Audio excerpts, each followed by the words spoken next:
Welcome to the Grappling Rewind Podcast. Welcome to this week on the Grappling Rewind Podcast. In this week's show, we're going to recap Fight to Win 123. We're going to recap Polaris 11. We're going to talk about Submit 4. We're going to preview the BJJ Fanatics Brown Belt Invitational, Fight to Win 124, GrappleFest 6, and potentially ACBJJ 15. As always on the show, I'm your host, Maine, joined with my co-hosts, Emil, Josh. How you guys doing? Hey, we're also going to recap Shugyo. We are going to recap Shugyo Invitational as well, like Somebody we do didn't write that every down. week. I didn't write it. I had it initially on there, and then it's not every single week in the 45 event list. seconds in, and we're already dropping the ball. Yeah. Jesus. Every week, man. 100 episodes in almost. And Shame. every single week.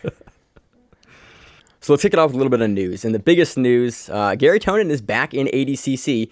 I just want to say that I fucking called it. About 4 hours before the announcement came up, there was a discussion on like Reddit happening, and there was like people came around and was like, "Look, I think he gets back in." And I was like, X, Y, and Z. I think Tonin will be the person that replaces. I'm glad he's in. Who was it who dropped out again? It was Ethan Carlson. Oh, that's right. And then Nicky moved from 77 to back to 66. So here's the question: do you think Krellinston dropping out had anything to do with Shugyo? It had to. Yeah, right. Well, no. We would have. I feel like we would have. He would have done it before, because Shugyo happened probably about a month ago at this point. Yeah. Like, so But I mean, I feel like what ends up happening is people sustain injuries, and then they're like, "I'm going to see how this goes." Right. And then they drop out whatever, however many weeks. They drop out closer to the event. Yeah. I mean, I don't know. Like, I want to speculate. I just don't know anything about like the injury. I didn't actually reach out to Ethan to figure out like, hey, like, Was this training? Was this, yeah. what happened exactly? But it's really interesting. Now we get to see Tonin. I'm glad that we get to see Tonin. I was really excited to see Krellinston. Like, we saw him tear through trials. Mm-hmm. He looked amazing in Shugyo. It was really the first time I saw him talk extensively, and he's really good at Yeah, he's super interesting, like the way he talks about his position. Articulate, confident, I was hoping to see more of him, but I'm honestly for this move, I'm actually most interested in, like, I love Tonin, I love watching him, but that Nicky's back to 66, because they were talking about that he was going to have a hard time at the last Polaris when he faced Faber. That they were talking about he was going to have a hard time making that weight class again, and like we're a month out. The Nicky Ryan that won trials is not the same size kid that exists now. Dude, watching the fucking Ryans, because you saw them kind of break out when they were still like teens. Yeah. Jesus and then Christ. and then Gordon got thick as fuck. Gordon doesn't look like the same person. Like, he posts those side by side pictures occasionally with him with like the mohawk, and he's like 16 or 15. He's like all skinny, and then it's him at those like pre ADCC pictures where he's all tatted up, has like the American flag face, and you're like, yo, that's not the same person. No, not at all, man. It's fucking wild. So yeah, we'll see how that. I assume he'll make it, but I assume it's going to be actually pretty difficult for him to get down to under 66 now. Yeah. What do you think, Josh? There are steroids that'll take care of that. Cut diuretics? No, like legit, like performance-enhancing drugs that help you cut weight. I just want to know where Josh's stance on this. Yeah. Just do they test? Not the problem. No, fucking cares? All right, then. He'll make the weight. Get yourself down to that weight. Stay there. You'll be good. Whatever. So anything else on that? Nope. Super excited to see him back in the event. Next piece of event news, not really news. BJ Penn got in a street fight. Oh, yeah, I got KO'd. I saw that. Yep. Yeah. Not really jiu-jitsu news, but kind of former world champion. He should probably stay away from these situations. Yeah. Word? Yeah. I mean, the sad thing is, like, getting into bar fights is always a terrible idea. But we've actually seen numerous jiu-jitsu players handle this situation well on video, right? Like, we have Matt Serra, and we have Triangle guy. Yeah, Ryan Hall. That wasn't even like a fight. He was just telling the dude to chill, and the guy was like, and he shot a fucking blast double from the seated position. Yeah, which was awesome. Yeah. So, and I really have nothing else on that. Echo Charles got his black belt. He's a guy on Jocko's podcast. Cool. Sweet. In other news, Herber Santos' AK-47 tattoo got finished, and I think it looks better. I texted Josh. When you have a terrible tattoo and it looks better, it's still not a good tattoo. It's a better looking terrible tattoo. And Josh isn't wrong. And Josh is, as we well know, an expert on terrible terrible tattoos. That is not true. I hate that you propagate this lie. Yo, you have some bad tattoos though. I have one bad tattoo. One. It's huge, and it's on your lower back.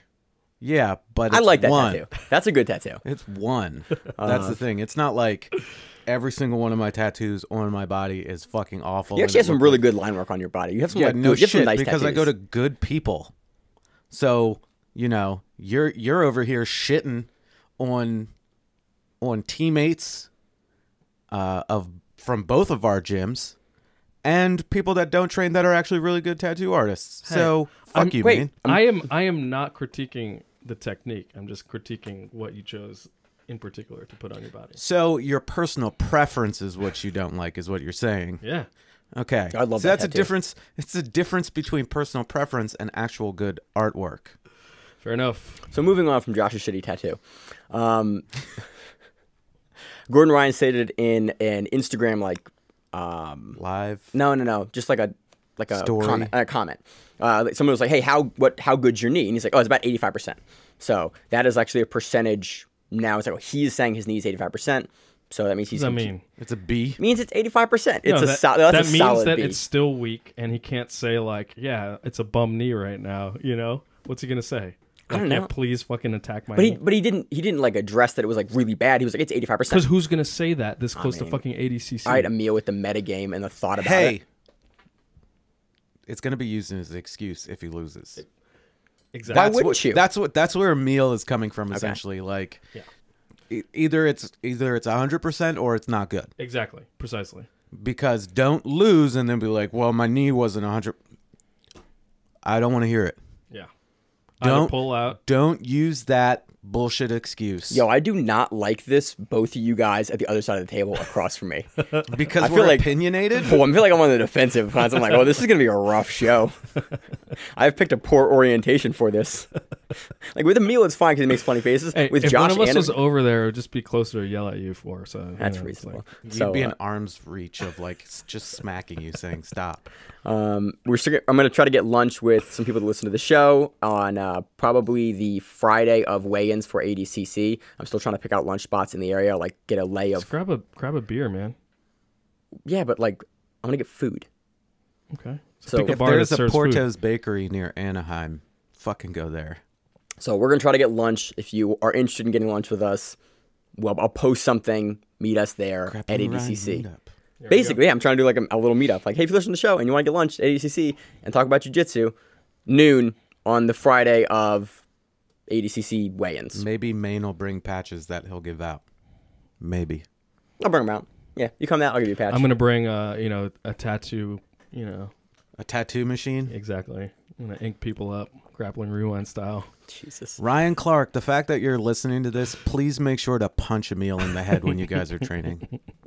So I think that does it for the news section. Unless any of you guys got anything else. That's it. All right, those are for news.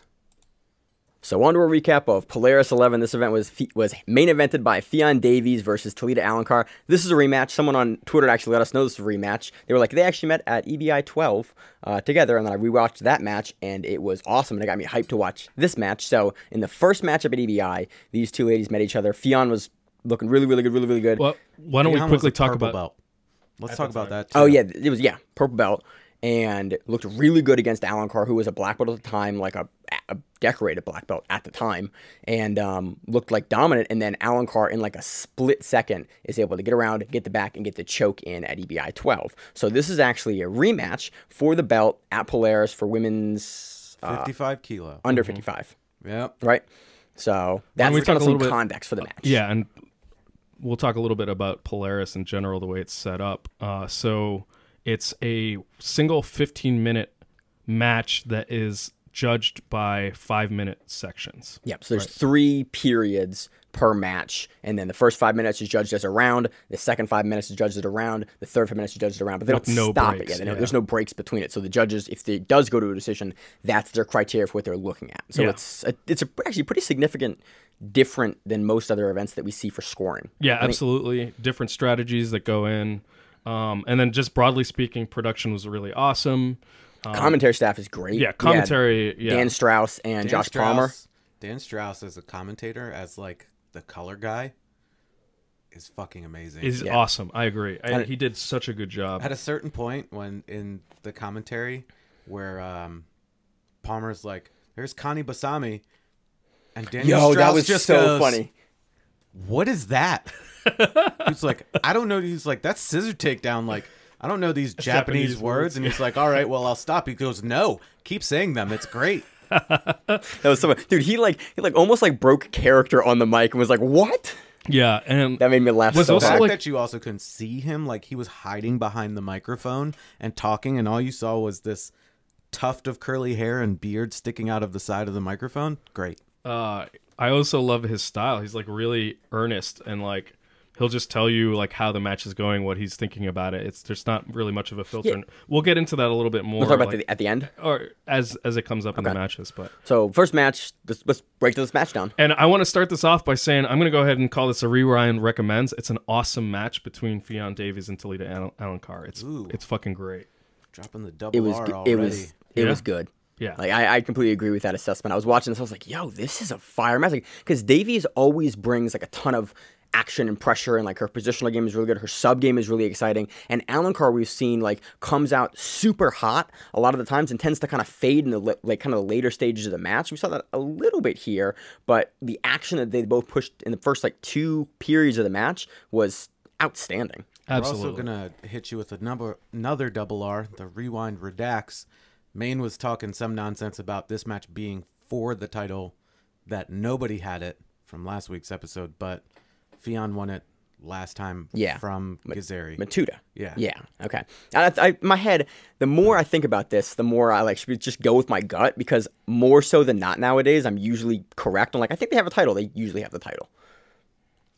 Sure. It wasn't listed in Polaris's website as for a title. So it's on Polaris. Ffion off the bat gets a near back take. This is extremely dynamic. I mean, there's sweeps, leg drags, and particularly Ffion hits an awesome knee cut to north-south and then initiates a wrestling scramble. And actually, we saw this later on in the or earlier on, I should say, in the Najmi match, where there's just an awesome kind of like rolling back take attempt from Turtle.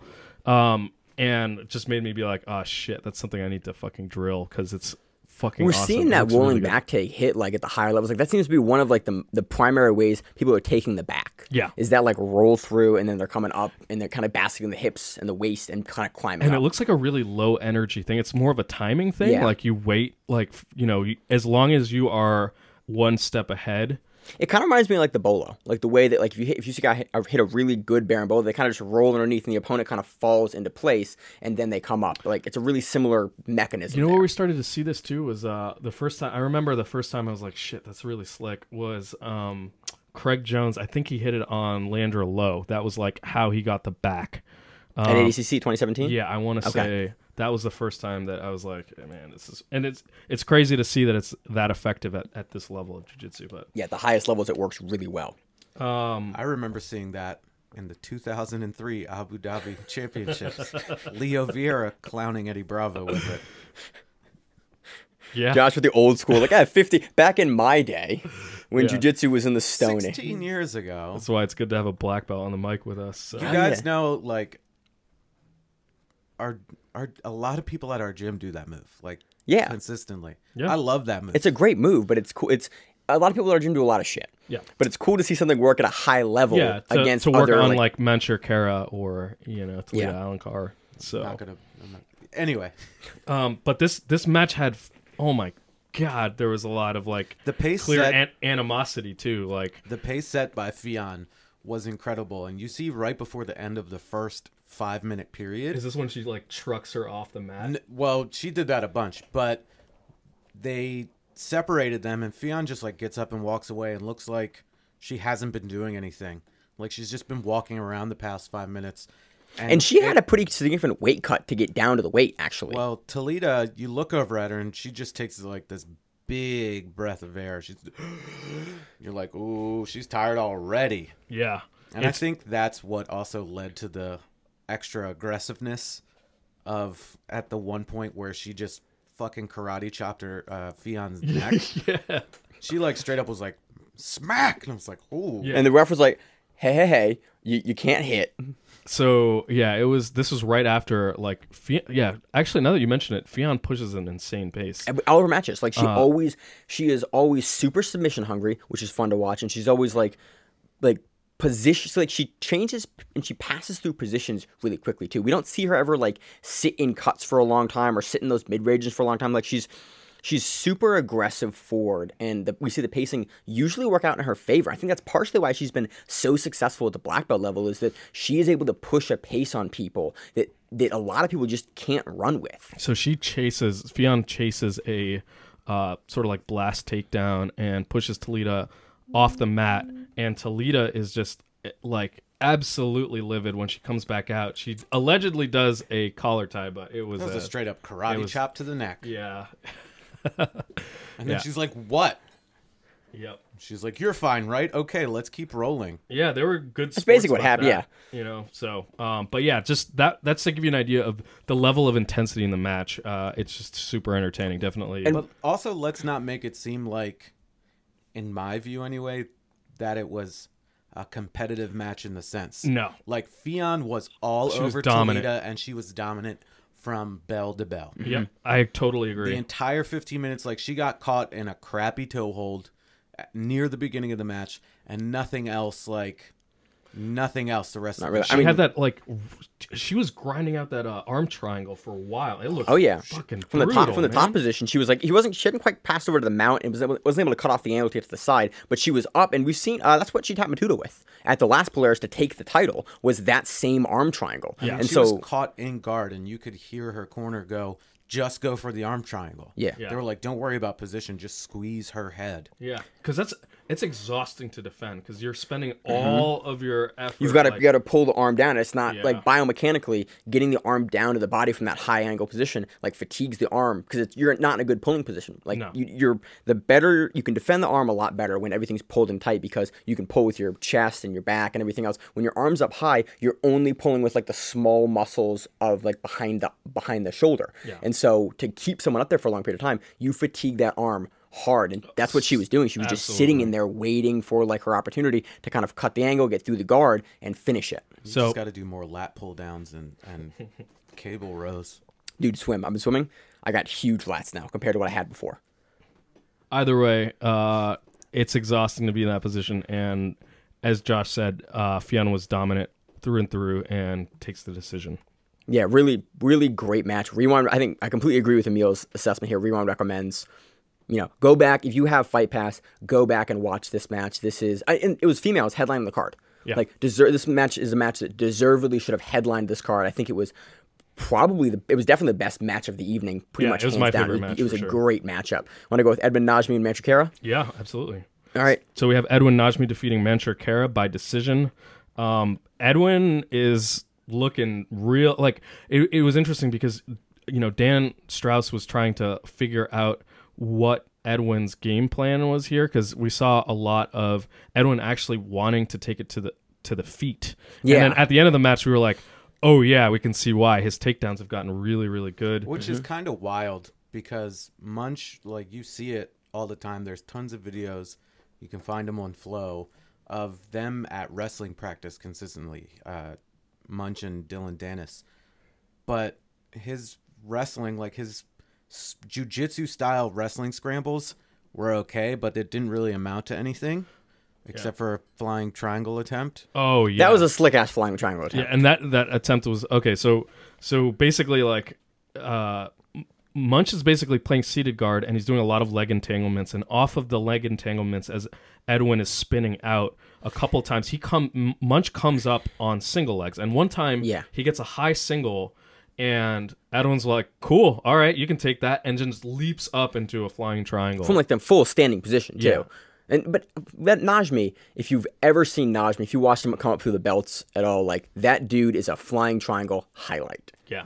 Well, he does it all the time, and he even talked about, like, even if somebody gets my leg, as soon as they grab it, he doesn't let them get it in between their legs. He immediately launches himself at you with no care, because he's so confident in his guard. Yeah. But he's had a big shift in the way he plays jiu-jitsu from even like his early black belt career until now. Yeah. Where he used to be so guard oriented, and now he's so top heavy, wrestle, passing oriented with trying to attack.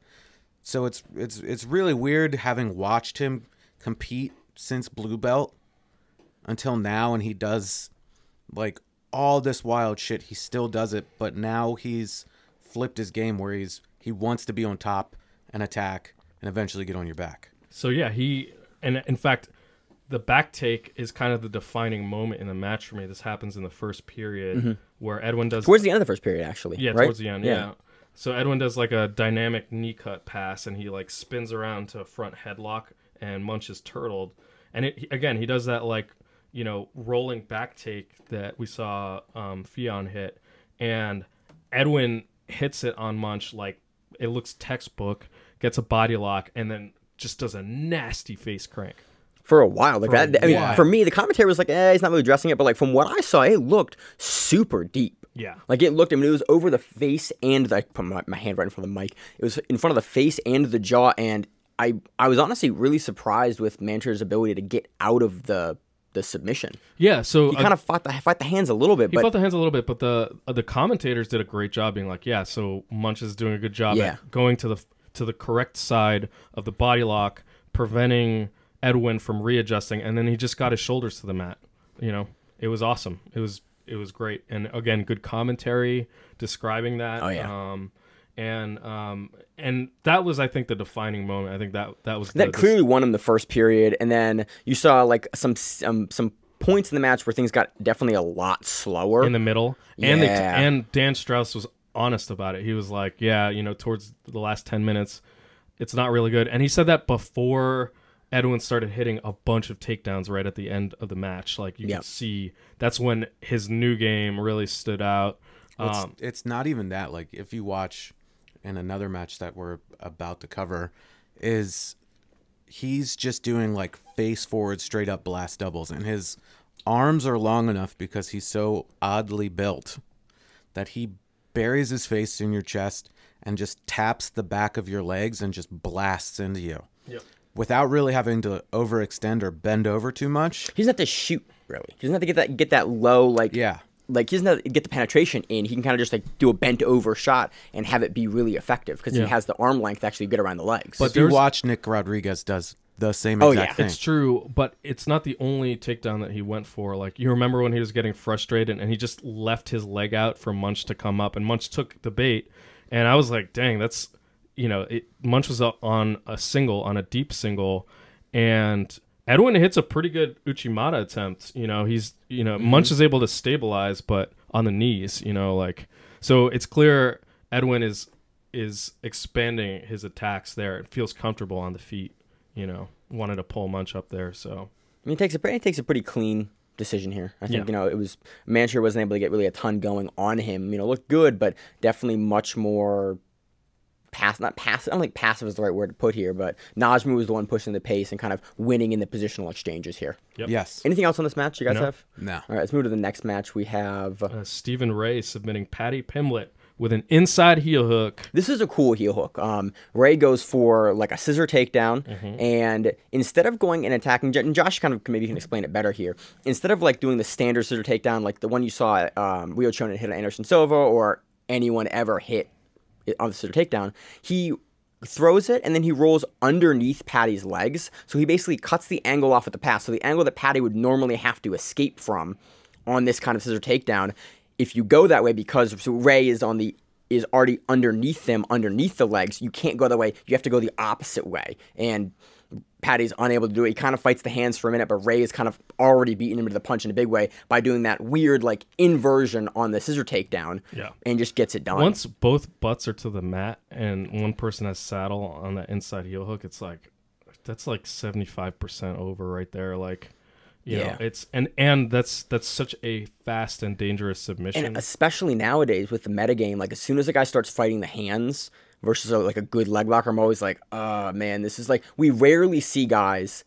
versus like a really competent leg locker if they're fighting the hands, we rarely see them ever like escape the position. Usually it's like, oh, you're fighting the hands, it's like you break the grips. That'll buy you some time. Yeah. Unless you can like get basket a guy's head, but really then like that's not the current meta for defending the heel hooks. Yeah. It's like that. It's the BJJ Scout video. Get up, build the cross, get the base, free the leg out. Like you have to do kind of the running escape properly. You don't want to be fighting the hands anymore. And that's what we see. We see him fight the hands, and it's just not. He's just not able to strip the grips well enough to get out of it. I was really worried that there was a complete knee blowout based on the commentators. Like the way the knee went was a little awkward. I don't think it was as bad as they made it out to seem. Yeah.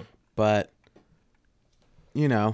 whatever. But again, going back to that attack of the leg, it was because he was attacking one and not both of the legs with the scissor takedown was the reason that he kept hitting that roll under to stop, because he tried it a bunch of times and then finally he landed it. So it just all really depends on how you attack it and how you view it. So, I've not really seen a ton of guys attack like a single leg on that. Like it's uncommon. I'm much more used to seeing guys jump that scissor takedown and then go for both legs, or like go under, get the takedown, go for the outside heel hook. But to see the one leg, like I think I've probably seen it before, but I remember seeing the finishing sequence going, oh man, that looks really strange. I don't see that finishing sequence and that entry very often from my position. So. Yeah. Super nifty. Anything else on the match? No. All right, let's move on. Marcus Tinoco defeating Tommy Lanaker. Tommy Lanaker defeating Marcus Tinoco. I don't agree with that. Really? Really. I don't think really Lanaker did a whole lot. Yeah, there was basically Marcus Tinoco hits a balloon sweep. It was a split decision, so it was close. Yeah, it was close. But then, yeah, I agree. On Tommy's part, there was a lot of kind of like near passes and like near inversion back takes. Not near passes, near sweeps. Like he wasn't really ever on top except for at the beginning when Tinoco pulled. Mm-hmm. And then Tinoco immediately swept him. Yeah. And just started working from there. And Tinoco would be on top and then like fall and fight with the legs. And that's when Lanaker would look like he would start to come up. But Lanaker is competing against a person that trains, or at least trained with people that bear and boloed, or trains. I don't know why I say trained. I was thinking Gianni switched, but he switched to Marcellus. Yeah. So he trains with Gianni, who's really good at bear and bolo. So yeah, I've seen all this before. I just have to apply it to a heavier guy. So he knew, okay, I just need to do this, this, and this. And he just stifled all of Lanaker's attacks. And when they read it was a split decision, I was like, why? And then they gave it to Lanaker, and I was like, I don't agree with that. I mean, I personal opinion. Given the action that I saw from Lanaker and the positions and like what I thought he was doing, like I gave it to Lanaker. I think you present a really good argument. Yeah, it's one of those like without again. The judging system, the judging criteria for this particular setup is a little bit weird, and you can have decisive things in one period, right? And then some judges might subconsciously carry that through other periods, or they might not. And then when you have a 5-minute period where not much is going on, I feel like it's a total coin flip. And so even though there are moments where there are decisive movements, it can be a total crapshoot. And so that's one of the reasons why this is it's certainly a unique way of judging matches. And I think this is a perfect example of how it can lead to bizarre split decisions. So it was interesting. It was a good match. I mean, it was the only gi match on the main card, and I was happy it was there. I think both these guys performed really well in the gi. It was a well matched match. It was just definitely some controversy on the decision. Oh, and then Lanaker calls out Keenan again. So how do you feel about that call? Do you want to see that matchup? Have they faced each other before? Not 100% sure, but Keenan wins. Yeah, Keenan takes that. If it's in the gi. Yeah, I mean, I'd like to see it. I think it'd be interesting. I just feel like... No, Keenan wins. Keenan wins. That. I love Tommy, but Keenan in the gi is just a... Very few dudes. Keenan in the gi beat Nicholas Marigali. Like, come on. No, I agree. I mean, but Lanaker wants the matchup. He's winning on Polaris. Sure, give it to him, but he's not going to win. Yeah. Yeah. I kind of think that's probably how that goes, too. Anything else on that matchup? Nay. All right. Next matchup, we got Ben Dyson versus Nick Rodriguez. This one was Nick wins by repeatedly picking Ben up and throwing him on the ground. Oh yeah, they were definitely talking about how they were like, it's kind of a slam that he's doing here. Oh. When There were like Ben 3 would jump slams. guard. There were like 3 slams that Nick Dan Strauss actually even hit. was like during the replays at the end of the match was like, stop showing me guard pulls, show me some slams. Like it was those moments were great. This I think this was an interesting match in that we love watching Nicky Rodriguez. He does explosive, interesting stuff, and you can see that the 15-minute format causes him to change his game and become a lot more conservative. We definitely, I don't think a lot more conservative, like more conservative. We still saw the bursts of offense and the takedowns like late into the matches. Like, he still has that, but I think in a shorter match, we've definitely seen him push a higher pace. Like he metered his energy out significantly here, and there were big sections on the feet where both guys were like working, but it was a slower pace. Like piece here and there. Great takedowns on Nick's part, and at the end he even had. He tried to do his signature like leaping back take, and also did some awesome like leaping passes and stuff.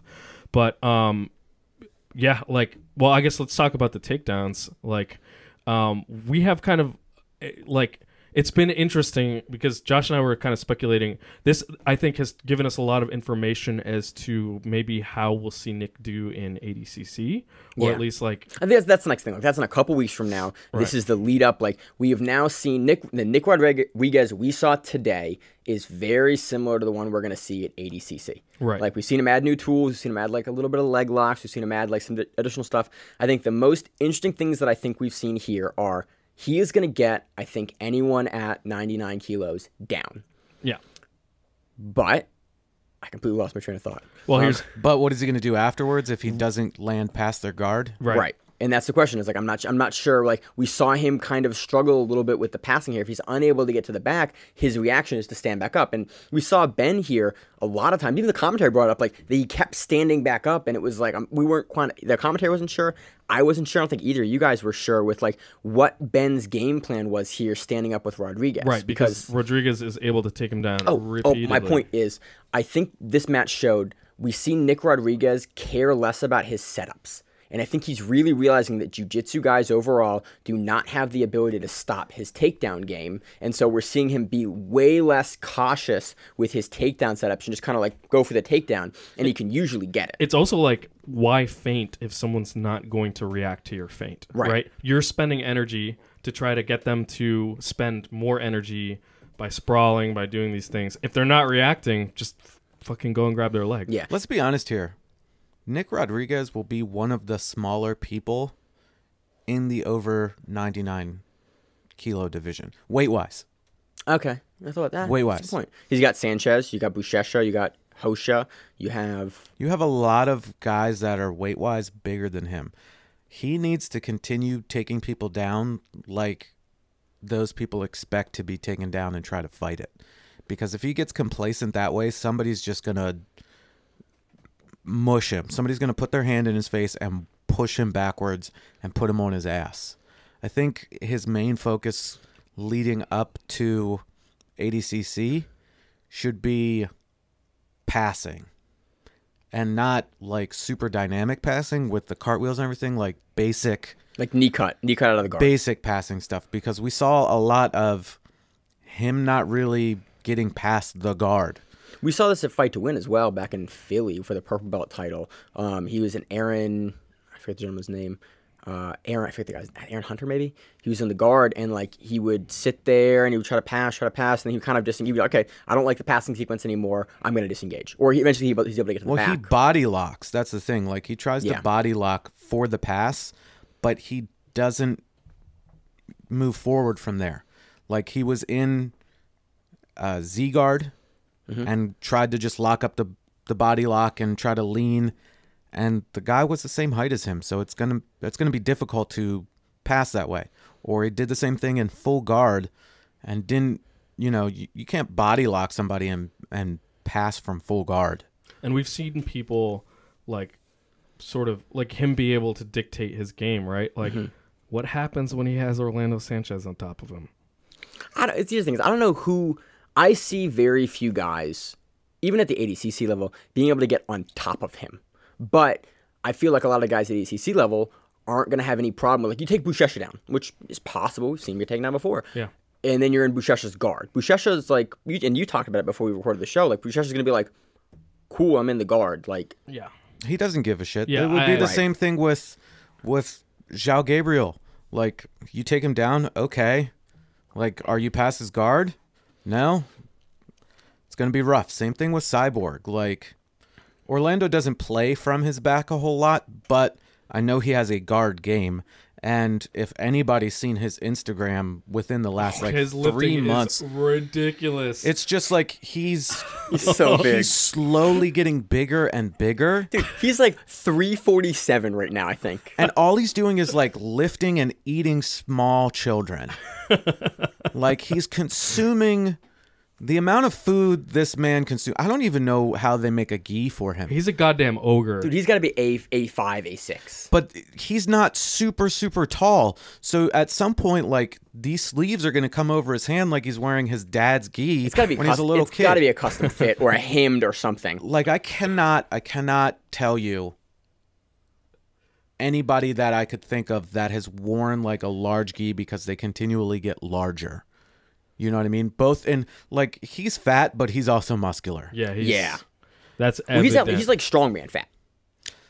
He's a little bit more fat more. from the strongman fat, Yeah. but still, like, the only people that I can really think of, like, from back in the day is like Big Mac, and I mean, if your name is Big Mac, Yeah. obviously you're a big dude. There's another guy that was from one of the school. Oh, I'm blanking on him right now, but he was one of the guys that was always in the ultra heavy finals at Worlds before, like, the shift came when you were an in shape ultra heavyweight, Right. And you were beating the shit out of people.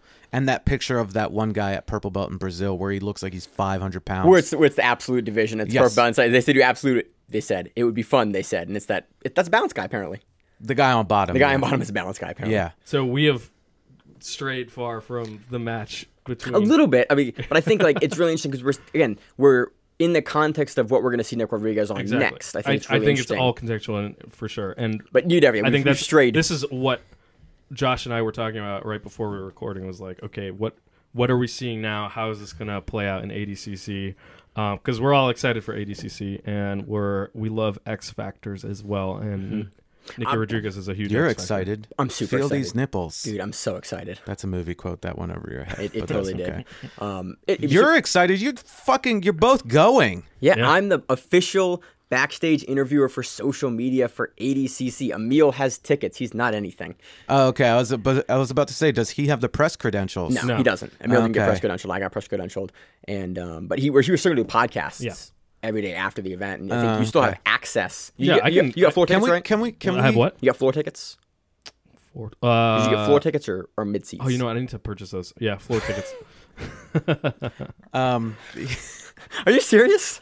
Yeah, they were still on sale when I checked a couple weeks ago. can you get? Because you got 2 press credentials, right? No, I can't. Oh, you can't swap the second one It's over. fine. I mean, I can just talk to people like as they're walking around, like whatever. Does Emil have a grappling rewind shirt? Yeah. Do you? No. I'll get you one. I like how you're like, yes. Well, I'm yes, getting he them. does. I'm getting collared shirts embroidered and made. Sweet. Oh, you mean like this one? Is Yeah. it gonna have a pocket? No. Where you can put a notepad and a pen? No, it's gonna just have grappling around there. I gotta. I'm getting them priced out right now, and I'm working on them, but they're expensive, and I gotta find the right shirts. But I want to bring them the shirts and not have them use their custom shirt stock. So it's this whole process that I'm working on right now. Talk to the guys from US Grappling. That's what all the referee shirts are now. Are like these collared sports kind of blend. It's very nice. So yeah, that's my goal. That's my goal for ADCC is get us all a couple of those like collared shirts with the Grappling Rewind logo on the chest there. I was just That's fucking the goal. Grab one of your. I could wear Josh's and Dude, look ridiculous. get the cassette tape logo, not just like Oh, that. the first 3 episode logo. That was a Yes. terrible logo. Dude, that was so good though. And you can have just like the little grappling oh, that would be sick. So moving on. Anything else on this match? Nick Rodriguez gets it done via takedowns and wins. He's a strong decision. fuck, I will say that. That first takedown that he got where he just like lifted him. Oh god. dude. And they were saying in commentary like Dyson is like obviously over 100 kilos. I think that's 220 plus pounds. Yeah. That's a big dude to lift up. Like, I can lift that person up, but I'm not going to make it look that easy. Rodriguez just went lift. He just and it was like, fucking straight. Whoa. Like, he would be the perfect bridge troll. Yeah. Like, nobody's fucking getting over that bridge. Every single one of his That's takedowns. not about his looks, Maine. So he's just No, like, that was just like, like no one's getting over that bridge. Yeah, every one of his takedowns in this match had air. All of them. yes. They all had air. Yep. So any other matches you guys want to talk about on the event? Really great event, a lot of fun stuff. There's a lot of there's another great undercard matches, a couple more matches on the main card we're not going to get into. Overall, really fun event. It's up on Fight Pass right now. Let's talk a little bit. Emil and I want to talk a little bit about the 15 minutes and some of the we talked stuff. about it a little bit. It's just, what are you getting out of these high caliber fighters? Like, strategically, like, how are they changing their game? How are they showcasing? In the 15-minute matches, you see a lot more lulls in the action, because I don't know if guys, except like for Alencar and Davis, can push that kind of pace for 15 minutes. Yeah. And I'm There not was sure only one submission on the main card. Yeah. Yeah, but I'm not sure we're getting like necessarily like a better match out of a longer match necessarily. Yep. And it was just something I was thinking about. I think it's easier for them to say, like, this is how we judge it, though. I think And it it's is too. set up that way to where... Or maybe make it 9 minutes. It is. like 3-3, like amateur rules from math. I feel like you're But getting 9 a higher. minutes is such a weird number as well. It's not round. Like, But it's not a factor of 5 or 2. But it's a factor of 3. To And your if you have point 3 rounds, of the judging, like, it didn't prevent them from having still close matches where it was a little bit difficult to decide and having like split decisions and stuff like that. So it almost doesn't quite, like, we will always see judging decisions where you're just like, I don't know about that. It's just kind of the nature of going to a decision. right? But yeah, I think just in terms of the jiu-jitsu that we see, the grappling that we see, I don't know that we necessarily see better grappling, And a Magma match. We definitely see like the pacing definitely shifts for most of the matches. Yeah. I think title fights, no problem with those being 15 minutes. But I think for a lot of the other matches, they're not necessarily title matches or number one contender matches. I might like to see them go a little shorter, because I feel like we get a higher paced action throughout the match. Yeah, 7 or 8 minutes even, for a super fight. We know how Emil feels about match length anyway. That's right. You're a 6-minute match guy. Yeah. Well, for tournaments, yeah. So, I don't... So, being as that I'm a newer black belt, I've experienced 10-minute matches, and then I've also experienced not 10-minute matches, and I've also done no time limit. And honestly, at least in my case, I'll use every single one of those fucking 10 minutes. Yeah. Or whatever amount of time. And if I have less time, that's more annoying, because I feel rushed to do things, and I'm like, I just want to set up. I'm also incredibly fucking lazy, and if I get I get to a place, I want to hold you for a little bit and just kind of mush you until I'm like, okay, now it's time to try to break some shit off. So from a competitor standpoint, I can see the advantage of having the time to set up your strategy and work that out and feel it out and feeling it where you can exploit things. I'm just purely talking from a viewership point. Yeah. Well, I get that too, and like my strategy when it comes to competition in Nogi is completely different. I don't want to be out there too long. I don't want to be sweaty and gross and touch other people. I want to try to break your shit really quick and get out of there. So I don't know. It's just how you look at it. I think they can tweak it a little bit or try to like foster more action. Hell, if you're doing 15 minutes, just get some yellow and red cards and be like, you're fucking stalling. Move it. I totally think that might agree. help, because we look at some of the more exciting events, like Quintet. Part of it is their rule set, and part of it is that they just have judges that are no nonsense, man. Like we've seen it time and time again. And if you go back, if we start talking about MMA, one of the things that made Pride so great was those judges were like just boom, instant. Yellow card. Yeah, instant. So anyway, and it took away their money, and that's another thing. Like affect their money, and then they go, oh, okay, I'm not going to do that anymore. Right. So you attack the bottom line, and shit will change. So overall, really good event. Yeah, Highly recommend absolutely. watch it. Rewind recommends. We haven't done one of those in A while. In a 4 couple or months. 6 months, probably. Yeah. It's been a while, so that that tells you how good the matchups were and how good the Ffion Davies versus Talita Alencar was. Yep. Go back and watch it. So move on to the next one. Yeah. Yeah. All right. So under our recap of Fight to Win 123 in Sacramento, California. This event paid out a total of $31,870 in salaries and commissions and was headlined by Gabriel Argis defeating Dante Leon via decision. Let's get into it. I'm starting to, I feel like I've hyped Dante Leon's fights, and the past couple have been just not what I'm to Dante Leon that I'm envisioning in my Didn't head. he curse one of the Dante Leon matches? He curses many matches. Yeah, I Josh. did Mateus Lutz. Yes, Yeah. that match. Yeah. Yes, he curses Because many. both of those guys are I love Dante Leon. I love Mateus Lutz, actually. I think is how you say his last name. Yeah. And yeah, I was all hype about that. And then Every time I didn't you're like, it's going to record. be fire, it's going to be this, it's going to be that. And then it's just man, Yeah. it'd be more exciting. This is not much more exciting than a wet fart. Well, to be fair, I think the Dante Leon Mateus Lutz match was good for a little bit, and then it got Then you weird. ruined it. Yeah, then I Yeah. cursed it. So sorry, Dante. I guess I cursed this one too, but It wasn't a bad match. Yeah. It was a significantly slower match. Yeah.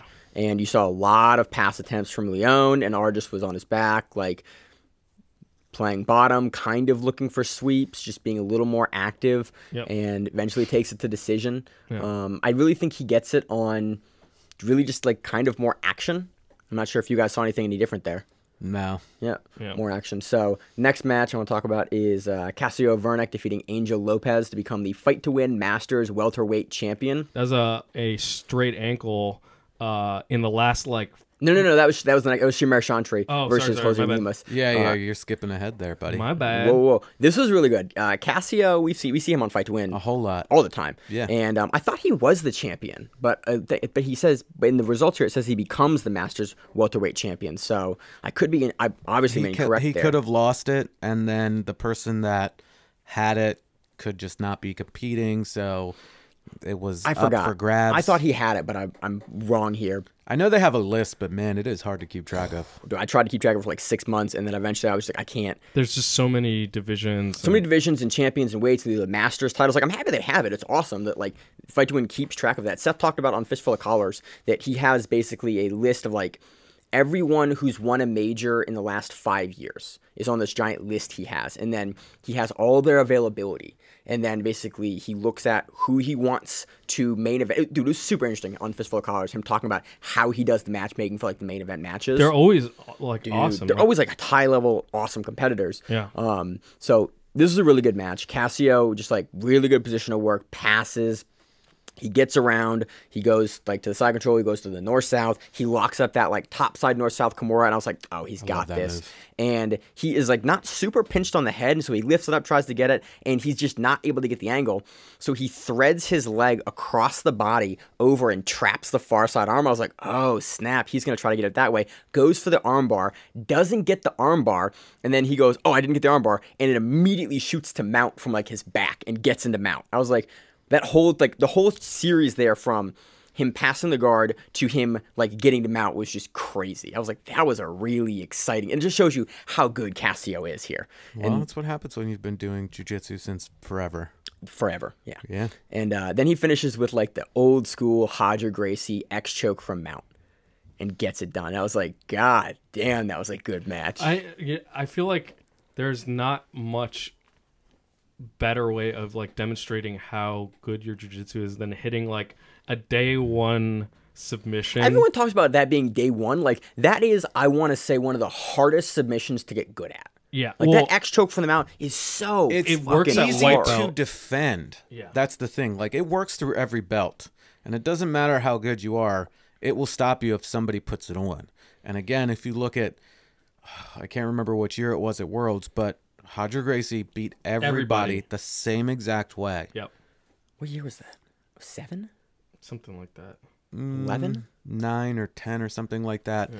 But either way, he either got on top past your guard, mounted you, and cross-choked you, or he was on his butt, and then he swept you, and then got to mount, and then choked you from guard. So this was a really dominant way for Casio to Oh, yeah. And the to whole get like the submission. I would go back and watch the end of this match because it's just beautiful positional work, passing work, and then like the setups look more as nice. He goes for the arm, and he's able to like tech up off of the failed armbar to still get to mount. Like it was just a really impressive performance overall. And like these are the kind of matches that I'm really happy Fight to Win puts on, and a really dominant, impressive X choke from the mount and get the win to get the title. So next match we have anything else on that one? Nope. We have Shamir Chantre defeating Jose Carlos Lima via Estima lock, and that was submission of the night. He becomes the black belt featherweight gi champion. Would you call that an Estima lock, really? Yeah, what'd you think it was? It looked like a straight ankle to me, like from No. 50-50. The commentary staff thought it was a straight ankle. I thought it was. And he had his foot bent in the side, so it was like here. I swear it was an Estima lock. Yeah, I don't know. From the angle, because the angle, honestly, the angle was really hard to see on the camera. We're kind of looking like back, but kind of off of Shamir's shoulder. Samir. What'd I say? Shamir. Like he's cream cheese. Yeah, okay, what's his actual name? Samir. Yeah. Yes. Anyway, it was amazing because they were doing a 50-50 battle like towards the end, and at one point even like Samir was defending a like armbar from 50-50 for a little bit, or like the setup for an armbar. I thought Shamir was the one who threw that. Samir. What'd I say? Stop saying Shamir. Samir. Yes. Samir. I thought he was the one that threw that 50-50 He did. armbar. He did. But there was like a lot of fighting with it because he had it at first and then it slipped out and then he just tried to continue to pull it up and attack off of it. And then in the last, like, what was it, 40 seconds? 40 seconds. And I was like, and it was a thing that you and I talk about all the time where it's like, all right, he's going for a foot lock. The commentator even said this. Yeah. And as the commentator was like, no, what are you saying? Like, no black belt worth of salt would, like, tap to this. Like, and then immediately like, Jose taps to it. And he's like, and the commentator does some super hard backpedaling. He was like, I mean. Well, it's like, yeah, his foot was fucking twisted in a bad way. For the commentary staff, though, like, I think they probably saw the same thing that Emil saw. They were at a weird angle and thought it was a last 40 seconds of the match straight ankle attempt and didn't realize that the foot was turned. I thought it was an Estima lock. So if the foot is turned, now this is more like a like philosophical question. Like, the foot is turned, like, is that a heel hooking motion? Like, No, it's a toe hold.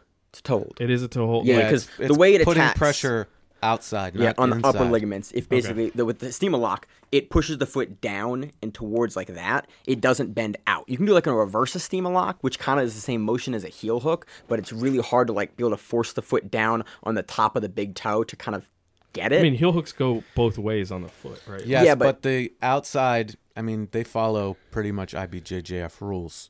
In the gi, they allow for you can enter the saddle a certain way in the gi, and there's a very slightly different reaping rule for Fight to Win specifically when addressing the saddle too. And I can you in the gi?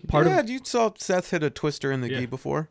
Yeah, you can. Oh yeah, I forgot about that. So, but this is exactly why I asked the question, because of the IBJJF rules. Is sometimes I look at them, and part of the problem is I haven't just experienced enough with them. But like sometimes I see them and I'm like, I get that ideally that's a toe hold maneuver, but what is preventing that from becoming a heel hooking move? Well, it's perspective. It's every single ref's perspective, because even when like the Estima lock was a new thing, people were hitting it and they were doing it properly, and they were like, nope, DQ. Like, and it took a while for that to kind of come around, and for the ref, like, okay, to actually to get into the actual rule book, and like for the refs to understand. Because when it first came out, dude, like, half of those refs are awful when it comes to that. Nobody is. I wish there was a consistency with the referees. So that's like part of the issue, is like one ref will call something, the other will not. Right. Like some refs still will disqualify you for like your leg being pushed into the reaping position. Oh wow, they won't give you the warning. No. They'll disqualify you if your opponent puts it there. Right. A lot of times. No, I know. But No. So now in the rules, like if it's accidentally there, they're supposed to stop and give you a warning for it. Except for at white belt, they automatically DQ you for that at white belt. Really? Yes. Huh. There's a difference. But it's hit or miss on who enforces it and who doesn't. Yeah. So I guess it's still gray area, but so the history on the Estima lock, they used to, like, when it first came out, like, guys didn't know what it was. It was this weird, like, in the gut like footlock, and the guys, they would hide it. Well, so they couldn't see what was happening to the foot. There's also, I mean, there's like the straight on Estima lock, which definitely is a straight ankle kind of. You can pressure. finish the Estima lock in 3 different ways. Right. One of which is a straight ankle lock, one of which is a toe hold, and the other which is like a gray area kind of foot lock. So it was amazing to see this finish in the last 30 seconds. It was a foot lock in the last 35 seconds. Which is hilarious. Which we never see. We never see. We always see we see some guy hold on to some ankle lock and just like wait out the rest of the match. Like, I'm going for a sub. Like, no, you're holding the foot. Particularly from 50-50. Right. And so to see a 50-50 finish with the Estima lock in the last 35 seconds, I was like, yes! I was like, for once, it's like the unicorn of ending submissions that we never see. So I was super excited about that. What other matches do you want to talk about on this card? All right, so we had Max Jimenez defeating Felipe Becerra via decision. We have Derek DeMano defeating Mark De La Cruz via decision. That was fight of the night for the black belts.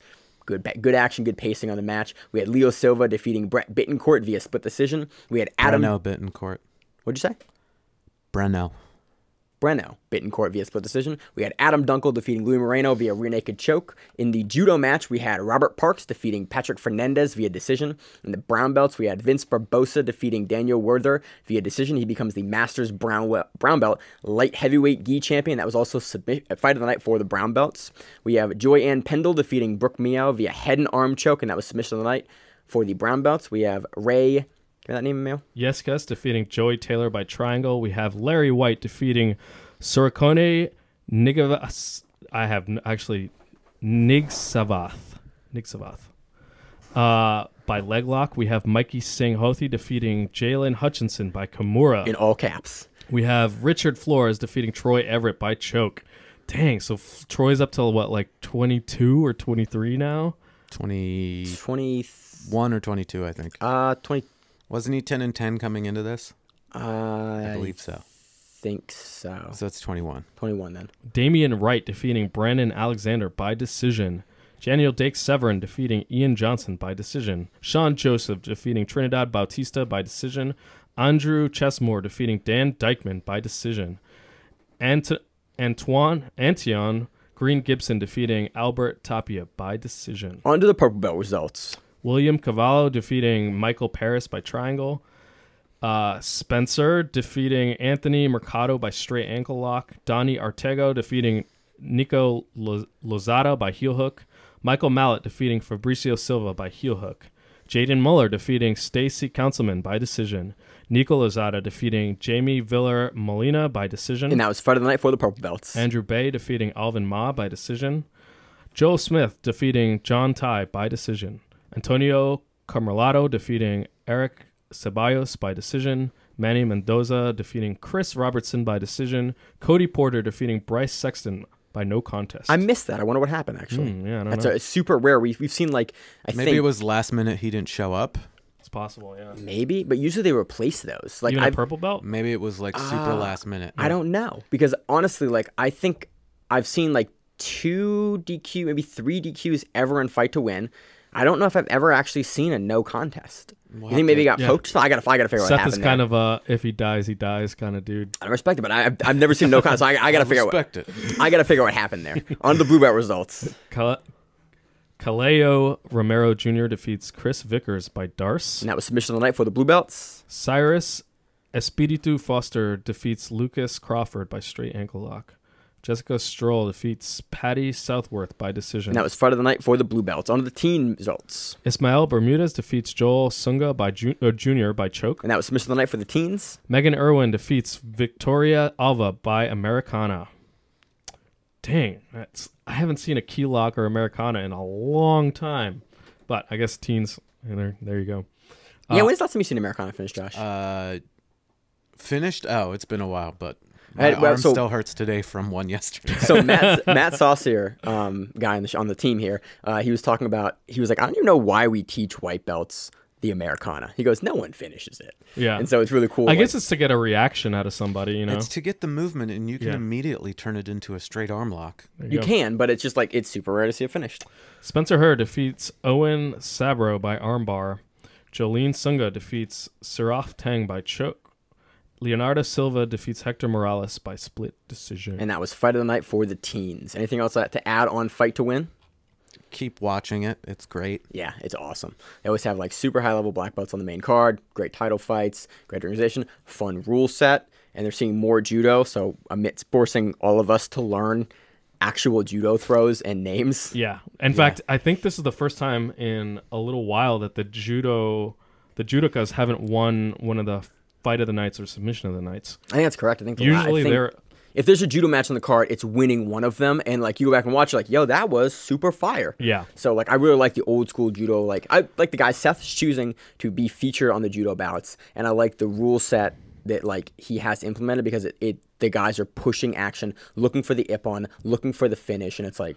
So great. in the past couple of weeks, someone on Instagram asked Danaher what his favorite martial art to watch that wasn't jiu-jitsu, and he was like, hands down judo, and he was like, for sure, the highest level of athleticism is in judoka. Like, and you can kind of see where his philosophy takes over. It's super entertaining to watch. The sport was streamlined for watching. I watched a bunch of like highlights. They were running the judo. I think one of the Grand Slams was running this weekend, or sorry, last week, and it was live on Facebook or live on YouTube.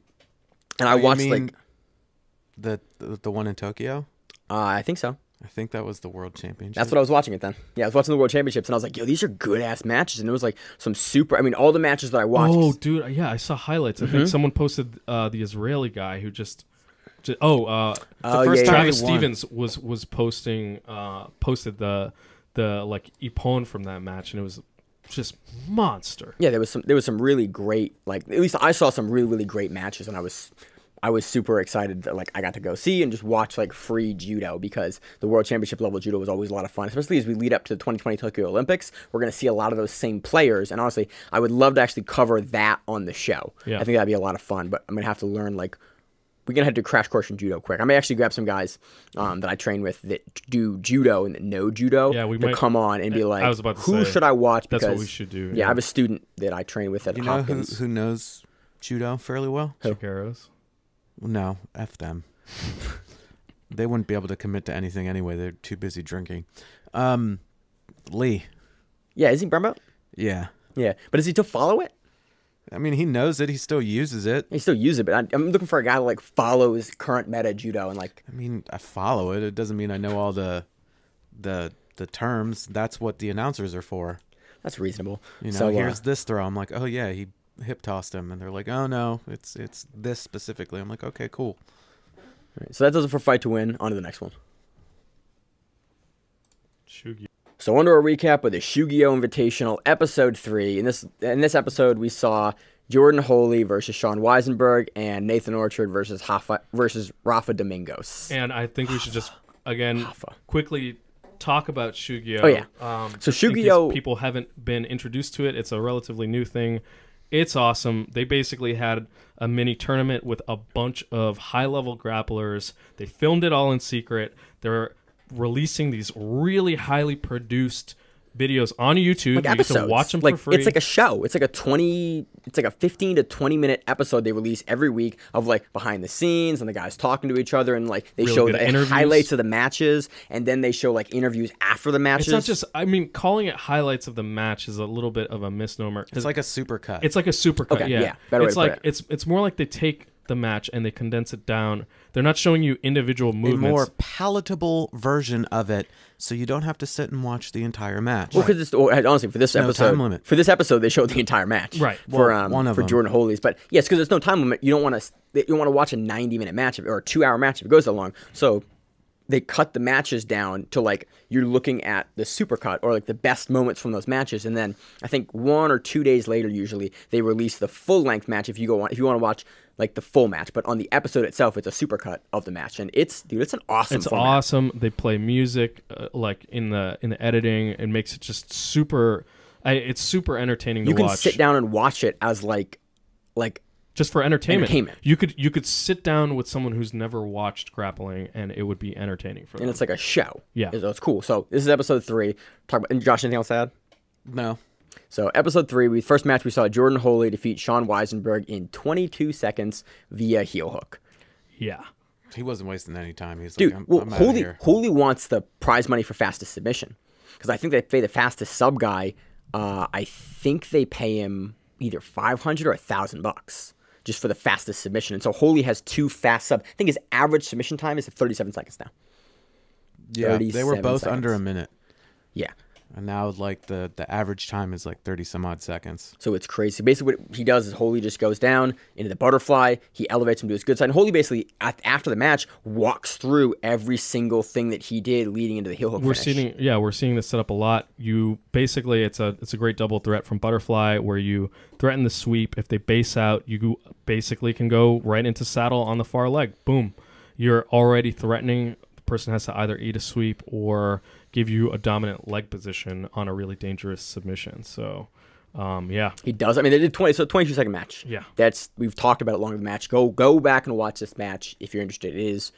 It's cool. And then you hear, honestly, I really like that you heard both Sean and Holy talking after the match. And Sean's like, I should listen to my coach better. Like, he said, push here. I decided to push here instead. And like, he goes, I need to be listening to my coach more. And then Holy was like, this is what I do. This is why it works. And it was just like the dichotomy was really cool. And then I love the after-match interviews. It's right after too. It's right after, and they're breathing heavy. You're like, this is what I was doing. This is what happened. And it's not like the MMA style post-fight like interview where they're like trying to like create drama. You got all the fighters and they interview the fighters separately or the jiu-jitsu players separately. And it's just and like, so they can do talk about in this their match? strategy a lot more earnestly. It's less showboating. It's more just like, hey, this is what I was trying to do, and it's awesome. It's honestly like my favorite piece. Like the matches are cool. That piece for me is like the thing that I like the most of the entire match. It's like the matches are cool, and then I like hearing the guy talk about his match directly after is one of the coolest things I've seen this year for jiu-jitsu. It makes him relatable. You're like, oh, okay, yeah. I understand that. Yeah. Or maybe it makes you like introspective and makes you think about what you're doing and try to like talk to yourself about it to figure all the things that you're doing out. Yeah. Absolutely. It was really cool. So anything else on that match? All right, move on to the next match. We had Nathan Orchard defeating Rafa Domingos. I thought it was Rafael.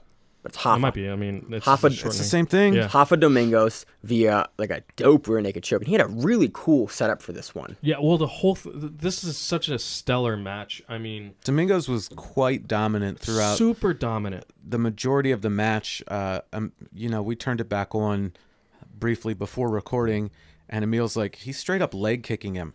And Domingos talks about that. He's like, I'm not kicking him. He's like, it's just how I foot sweep. Like, you have to do it hard. Yeah. So it's good. And Orchard, so this match was cool because Orchard actually talked about after the post fight. He's like, yo, I saw Domingos like years ago on an EBI, and I was like, I do not want to fight that dude, but I kind of want to fight that dude. And after the match, they both talked about this foot sweep that Domingos had. Where it comes off the back foot where he steps behind his legs, catches it, and then turns around and re-sweeps with that back leg swinging forward. And so hits it, and then Orchard, like after the match, you saw Domingos like actually showing Orchard how he did it, and Orchard like not fanned out, but was like, you could tell was super excited to like have this new piece of like, information. He was like legitimately a fan and excited to have Domingos teach him this move. So Rafa was just like passing like butter. It was amazing. Like, and did look incredibly dominant for a lot of that. But at one point he gets to sort of like top half side, and Nathan Orchard is able to lock on a Kimura. He also has the lockdown already, by the way. Yes. With an injured foot. Yep. And Domingos in the first match, he injured his foot, and they will talk about like Domingos is tough. He's like, it hurts, but I'm not gonna not do what I'm doing because it hurts. Right. And so it was an awesome sequence because Nathan Orchard basically uses the Kimura trap, rolls him over, and at first, the first time I watched it, looked like Nathan had hit a crucifix, but which was kind of true, but he didn't have a crucifix on the arm. He was still maintaining that lockdown. Yeah, he had like a crucifix. There's probably a name for it, but he had like a crucifix lockdown position, basically, is what he had. Which is just an awesome way to control, and then allowed him to adjust and take the back body lock, and then just his back take was really cool too. He like steps his far leg like all the way over the body, and then like gets in position. It was a really dynamic sequence, really interesting sequence for how he did it. And I've actually watched it like a bunch of times because it's complicated. but it's super smooth. And he's like, you can tell he's not forcing it. He just outsteps Domingos here and then gets on his back and then gets a really tight, like, rear naked face directly over, gets the squeeze and gets it done. So this is the actually, now that I think, Jordan Holy's is he 10th Planet? No, He's not. Okay. Nope, I don't think so. But Nathan Orchard and Keith Krikorian are. So 10th Planet guys are doing well. But what I was going to say was that both in the Nathan Orchard and Keith Krikorian match, we saw the guys who were pushing the pace and positionally dominating ultimately lose to submission, which is interesting because this is the narrative of the submission-only format, right? Like position doesn't necessarily matter. It doesn't win you the match. Especially in that no time limit. It's like, what can you get to? It's like, I can defend all I want, but I only need one. Right. So if like my sub game is real good and my defense is good enough, it doesn't really matter. So it's interesting. I'm super excited to see how the rest of this plays out. This has been awesome to watch. Like Josh said, I wish they'd put them out more frequently, but it's been a lot of fun to watch. Yeah. Anything else to add on it? Wait, does that come out today? It should. Yeah, after the recording. It should be out probably by noon-ish. What does? Well, it's noonish right now. Yeah. That means it's out. Shit. Yeah. What's out? The next Should be episode. out. Episode 4. Because it's Monday. Yeah. Labor Monday Day. recording. Awesome. So I got nothing else to add on that. You guys anything else? Nope. All right, so let's move into the preview section. Let's start out with the BJJ Fanatics is having a Brown Belt Invitational, and it looks awesome. It happens on September 6th at 6 o'clock p.m. It streams on YouTube and Facebook Live with commentator Gordon Ryan. Yeah, that's a... Or special guest commentator. So I don't know who the commentary staff is, but Gordon Ryan is going to be a guest commentator. Yeah. And, dude, I'm honestly... Almost universally, whenever you have a high-level guy on the mic talking about matches, it's always really good. Like, whenever Hanger's on the match or Keenan's on the mic, like... I mean, I think those are personal guys. There's also a million other competitors that we don't hear on the mic very much. So it's kind of like, what is it, survivor's bias? Like, yeah, we hear the good commentators. That makes sense. I feel like Ryan's going to be good, though. I feel like he'll provide Gordon's going to be awesome. Yeah. Like, every time he talks... As long as he doesn't get too wordy. Yeah. If he just, like, keeps going and misses all the action, it's like... just stop talking. So let's talk about who is in this event. So who wants to read the names? I'll go for it. Let's see. So right now we have Roberto Jimenez. Hell yeah. Mateus Lutz. Hell yeah. Aaron Harris. Hell yeah. Chase Davis. Isn't that the guy that fought against David Brennan? I think that's Aaron Harris. Maybe. Yeah, I think the other one Subspectrum and beat David Brennan at Kasai. I think that's the Aaron Harris who that is. Okay. James Banville. Chase Davis. You skipped him. I said that already. All right. Pedro Moreno. That's a good entry too. Chase Hanna. Jesus Christ, that's a long name. Quentin Lay, or Frosty as he's referred to as apparently. Cody Steele. We just saw him win the CGJ championship. I think at 85 or some other weight class. I forget which one it was. We got Jessere Childry, Pierre Oliver Leclerc, Placido Santos, Sergio Villas North, Ryan McCartney. So that's Sergio Villas, and he's from North Jersey MMA. So you said Sergio Villas North. That's what Josh laughed at. My bad. Giancario Bodoni, Nick Rodriguez. Oh shit! I didn't see him until just now. Yeah. So apparently he's just staying in shape. Peter Haler, Eric Koval, Nick Ronan, which is going to be awesome, James Cook, Isaac Mitchell, and Andrew Alexander. There are 6 to 8 guys in this event that could take it. Well, you have to also think that this isn't just... because it says brown belt and below invitational. Right. So it's going to depend on how they seed it and what kind of matchups. I want to see Nicky Rodriguez versus Roberto Jimenez. Word? Yeah. Yeah, dude, there's like 6 guys. I'd also like to see him against Mateus Lutz. I want to see Cody Steele versus Pele Kirk. Jessere Childry is a big dude. I'd be interested to see how he matches up with like Pedro Mourinho. There are literally 6 or 8 guys in this bracket that could totally take it. The reason why I say that is like the first person that I can remember saying like that's a big dude that doesn't move like a big dude is Roberto Jimenez. We talked about him on Third Coast. He used to be a tiny dude. Yeah. That's why. So to see him and Nick Rodriguez would just be awesome. I feel like because they had the first Third Coast grappling event. That dude came out like he was lit on fire and put on like just a super fast match. And Rodriguez does the same thing, so that's fun. But like, dude, we saw Jimenez and Mourinho go against each other like I think twice in the last 6 months, and it was a great matchup. We've seen Jezreel Childre. I think he's the champion for Ultimate Mat Warriors, and we've seen him on a bunch of stuff. We've seen him beating black belts since we've been doing this show for a couple of years now. I thought he was a black belt like 3 years ago, and he's not apparently. Pierre-Olivier Leclerc, we've seen him on Kasai. We've seen him winning a bunch of stuff. I think he's a Zapatero champion as well. Like, there are so many... Every single dude in this has, like, pretty substantial accolades. Literally half the field. If you say, oh, this guy won it, like, I wouldn't be surprised. So, tune into that. It's going to be great. Anything else you want to add? No. Anything else, Emil? No. All right. So, let's move on to the preview of Fight to Win 124 in Seattle, Washington. This event is main evented by a black belt nogi middleweight title, Marcelo Mafra versus Edwin Najmi. Dude, staying active. Najmi wants all the belts. Yeah. Yeah, and going into ADCC. This will be the third one? I think, yeah. I think so. Jesus. Yeah, he's staying incredibly active. Obviously, we just covered him in Polaris. We covered him the week before. Yep. I think he was on BJJ. Oh, he didn't go on BJJ. He didn't go on Kinetic. Right. Kinetic. Was it Kinetic? It's Kinetic, yeah. It's Kinetic. There's an extra T in there.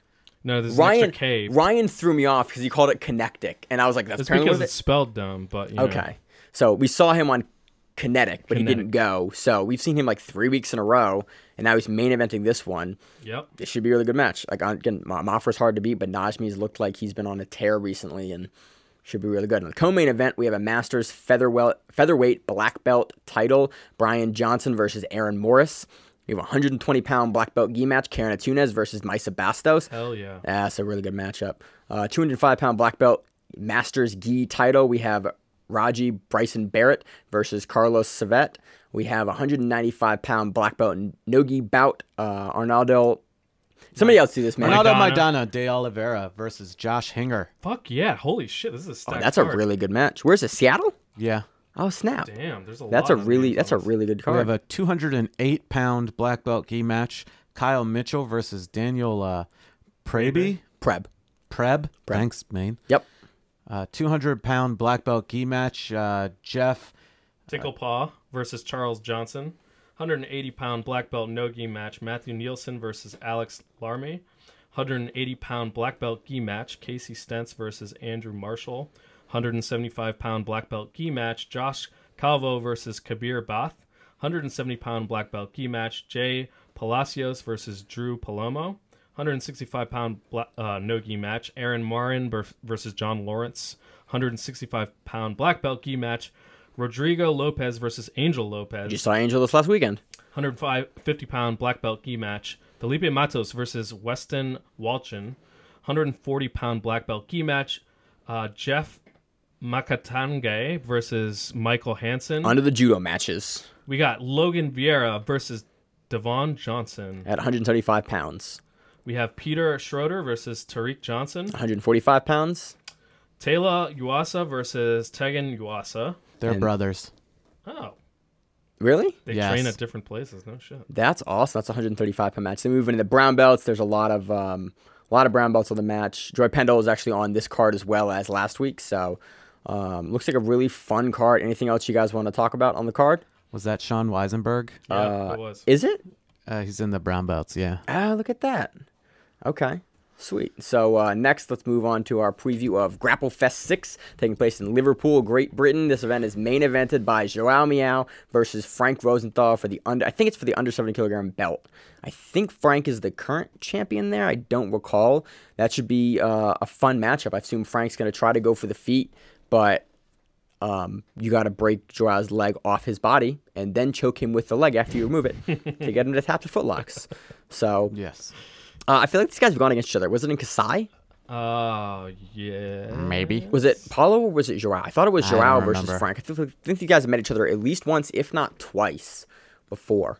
On the next match, you have anything else to add on that match? No. Next match, we have Paulo Miao versus Camille Wilk on the under 70 kilogram bout as well. We have Masakazu Imanari versus Ben Eddy.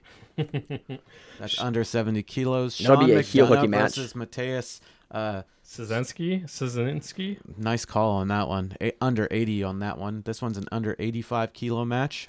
Tom Cahy versus Jack Grant. Let's see, Lee Chadwick versus Tom Breeze in an under 100 kilo match. Kevin Corkle versus Jay Butler, under 70 kilos. Marius Domas, or is that Domasat? Domasat versus Adam Ellis, under 100 kilos. Charlie McDonald versus Wing Chao Chung, that's under 80 kilos. Lee Simpson versus Paul Lukowski, under 90 kilos. Chris Reagan versus Shane Price, under 90 kilos. Maya Holmes versus Abby O'Toole, it's under 65 kilos. Where have we seen Abby O'Toole? Is she the one that does the that like flying armbar? I think so. I think I saw her on the last GrappleFest. I think that's where we saw her. Might have seen her on Battle Grapple as well. And I think we see her pretty much on all the UK events. Yeah, I don't know if she's been on Polaris before, but I think we see her pretty frequently on anything in the UK. We see a lot of these names on anything in the UK. I'm pretty sure she's the one that does that like no-gi, like dropping armbar, right? I think so. Yeah. So there's a ton of other matchups on the card as well on the undercard. GrappleFest is usually a lot of fun. I love it because it runs during the day, so you can watch it. Like I usually watch it around like. Because you mean they're forward in time? They live in the future? It's amazing. I get to watch it, like eat lunch and like just eat and watch UK grappling. So I think that's all we have. Oh, there's also Submit 4 is happening. It's an event out of Guam. Looks a lot of fun. They've done some really cool promo work. Like done some like not behind the scenes, but like talk to the fighters. The fighters like hyped out their matches beforehand, and it got me hype. So I forget exactly where that's streaming, but definitely take a look at their Instagram because they'll have it up there. Excited for that. Potentially going to be able to cover that next week, but I'm not sure if we can actually get the streaming information on it. So look forward to that. Supposedly ACBJJ 15. We can't find anything on that. Supposedly. So there was a graphic. Russian Open or something like that. No. It's the real. It's not the Open. There was a graphic like 2 months ago that said that this was the date for ACBJJ 15. And they have if you click directly to the ACB website for the event, there's a page for it, but it just says 15 with a picture of a grappler. It doesn't actually have like any additional information. Usually, if they are running a major event, like a super event like this, there is like lead up, there's video. So I assume they're not running ACBJJ 15, but it was on their graphic that they put out a couple months ago for that date. But it also isn't uncommon to have stuff move dates and move times. Just like GrappleFest was listed on listed on Flow Grappling as happening this last week, until they changed it again to back where it was at the regular date. So that's it. So I think that does it for the show. Yeah. Anything else you guys want to talk about? Like what's the rest of your day look like on this Labor Day vacation day? I'm not doing any fucking labor. Going to the pool. I'm gonna grab a drink somewhere with some friends. Nice. And enjoy my day. I'm going to the pool. Gonna send out my work week schedule for all my employees later tonight because I told them I wasn't doing it today or yesterday. So I'm going to camera shop. So we have a better camera for the behind-stage interviews at ADCC.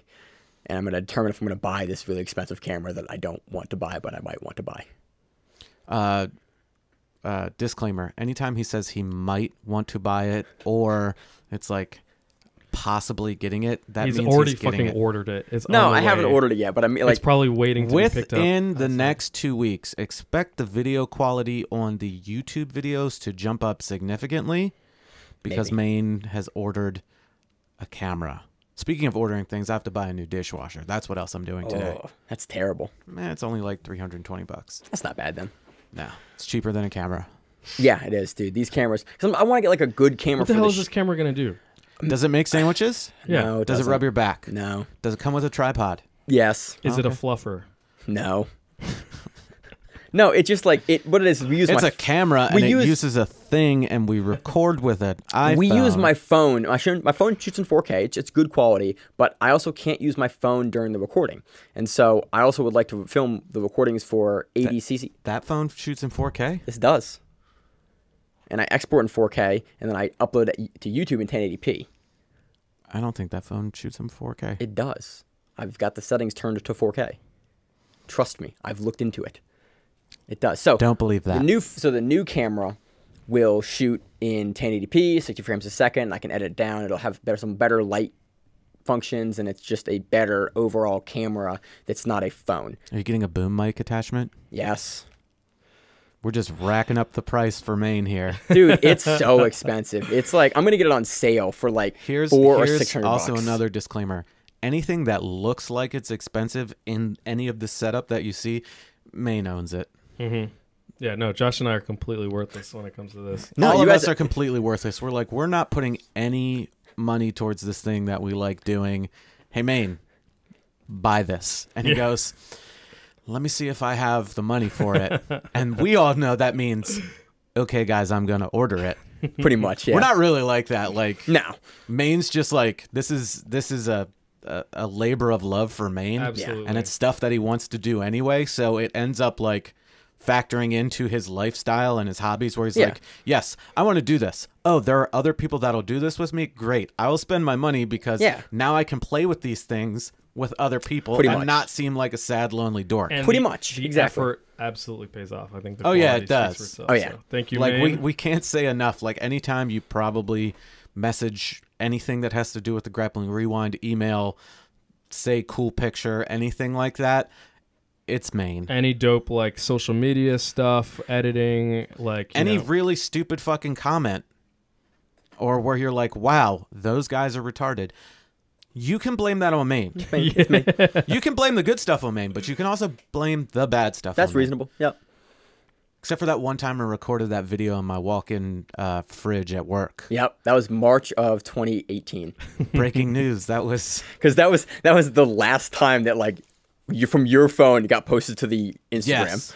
And that's why I was like, when was the last time Josh posted? Like, oh, that's the okay. And then I was like, let me do this in the Maine future. makes all the graphics and all the other stuff. Yep. He yelled at me one time. He was like, okay, film the video, but this time do it better. I'm like, Yep. Okay. So yeah, no, but all the equipment is stuff that like it gives me an excuse to have and use. And you guys are good analysts and like it's not me talking to, because that's super boring. Listen to one guy talk about grappling, and you guys bring the flavor that I don't have because I'm like a monotone, straightforward. Your milquetoast. Milquetoast is the best way to put it, Josh. Thank you. In the least disparaging way. You guys are the flavor that flavors the Grappling Rewind. So looking forward to getting some new equipment, doing some better content. That was the weirdest outro ever, and I'm super uncomfortable by that, having to stare right at you. We always say this in the outro. We should have said it in the intro. Check us out on all social media outlets such as Facebook, YouTube, Instagram. Wherever you get podcasts, Spotify. I put every week I put iTunes. that at the end of this show. We right? know, but now we're talking about it. Drop a rating. Even though Maine said last week it doesn't really help, still drop that rating. I appreciate it. Like I do, all the ratings I really appreciate. We read it, we appreciate it. We love seeing stuff from listeners that interact. They're like, "Hey, love listening to your show now." That's like literally the best thing ever. People will tag their friends and they'll be like, "Hey, check this out." We get stoked when we see that kind of stuff where we're like, yes, please do check that out. That is the coolest thing. Please spread the word to all your dorky friends. Yeah. Like we spread the word to our dorky friends because we are, in fact, dorks. Now you can make them watch our YouTube channel. I don't care if you have to, like, Clockwork Orange those motherfuckers, like... You're going to tie them down into a chair and keep their eyeballs open. Watch these dudes talk about grappling. Watch these average-looking guys. The YouTube algorithm killed us this week. So we've been getting, we get a very small percentage of, our engagement from YouTube because I didn't push it for, the last 2 years. And, the past 3 weeks ago, I started, pushing the YouTube. So we get, percentages of our engagement. Most of it's all audio side, and we were getting 120 or something like that down listens a week on the podcast, and then this week it was 20. I was I don't know what I did to piss off the YouTube algorithm, but it was no one's gonna look. The podcast did fine. Every other platform, all the audio platforms, it was doing great, and just in YouTube, we're just I'm just not gonna show your content. So people subscribing and then clicking the little button on it apparently is way more helpful, and we got to talk about that. So if you like the show and you watch it on YouTube, click the little bell button, because that actually is how YouTube notifies you, and if you don't have it clicked, it'll just not show it to you. If the button's not red, click it, or if the button is red, that means you haven't subscribed yet. And turn on them notifications is what he's saying. Yep. God, so, now it's a real YouTube video. Yeah, right? Oh, yeah. I can put the graphics. And if so, hit that like button below. Sellouts, Josh. Yep. We're Wait till sellouts. we get real sponsors and we'll be like, check out the links in the description below. Hey, do you still have that standing offer where if someone offers to buy a tattoo for you, you'll get it? Because we can start selling Josh as like, ad space, basically. I can't in good conscience. I do a lot of stuff to Josh. In good conscience, I can't do that to Josh. I have to really be behind it or really be kind of stupid. And if you catch me at a wedding, if I'm under the influence, maybe. If Maine was like, would you get a Grappling Rewind tattoo if I paid for it? I would never do that to you. I would probably do it. I would never do that to you. You heard it. I would probably do that. Don't get me wrong. I'm okay with getting like any tattoo, just about. Do you guys know about the one that's inside my lip? Yeah. Okay. Yeah, I've seen that. So I have that one. That one was funny. I have a Dragon Ball Z character on my leg. I have a cartoon picture of Sakuraba. That's my favorite one. I have John Candy as Barf on my leg. I have like a bobblehead version of the Gamorrean Guard. Like, I have all sorts of... Hi. See? Look, pretty. Sakuraba's over here. Hell yeah. Majin Buu. You can sort of see it. I have Harry Potter tattoos. What you're missing is... tell me what's happening. What you're missing is Maine moving the phone around. But, I have all sorts of goofy stuff. I think it's fun. A lot of people will stop me and be like, that's a cool tattoo. When I was at 10th Planet San Diego, people were like, holy shit, that's awesome. And I was like, thank you. And, then I do have my, that was probably not a great idea, tattoos. But, so does everybody that has tattoos. Ad space, that's what I'm saying. Ad space? Okay. Hey, let's see. Gameness. Hey, what's Hit us up? Scramble. Yo, show you roll. 93 brand. Show you roll. Hey, what's up? Show you roll. Like Bill Gates, AMP, Warren Buffett. Like, I'm down. If Microsoft sponsored me, hey, what's up, Microsoft? Yo, if Microsoft sponsors me, I'll get the Windows logo tattooed on my rib cage. I'll get a Twitch tattoo. Like, yeah. So, yeah. So I got nothing else. The show is going off the rails in the show outro. Anything else you guys got for the week? Hell no. All right, looking forward to ADCC. Yeah. If you got questions for grapplers at ADCC that you want to hear us talk about or ask, shoot them over to us on the Grappling Rewind. Rewind. Into those DMs with those either questions. DMs or you can email me directly at maine@grapplingrewind.com or Josh at Grappling Rewind or Emil at grapplingrewind.com. Send them to me because that's the email that I know works. Not going to lie. That gets checked regularly. That's the one that gets checked regularly. So that's all I got. You guys anything else? Nope. All right. As always, I'm your host on the Grappling Rewind Maine, joined by co-hosts Emil, Josh, and we will see you on the mats. If you like the show, please consider sharing it on Facebook with the folks at your gym. It's the best way that we grow the show, and we really appreciate it. You can reach out to us on email. We also have Instagram. We have Facebook. We have Twitter. We have Google+. Until that shuts down. We have a website. If you have an event you would like to have us cover, please let us know. If you have a name, like most people do, and you'd like to have us stop butchering it, let us know. Reach out to us. The show is also available on YouTube, Spotify, in addition to iTunes and every other podcast service. We very much appreciate your time, and thank you.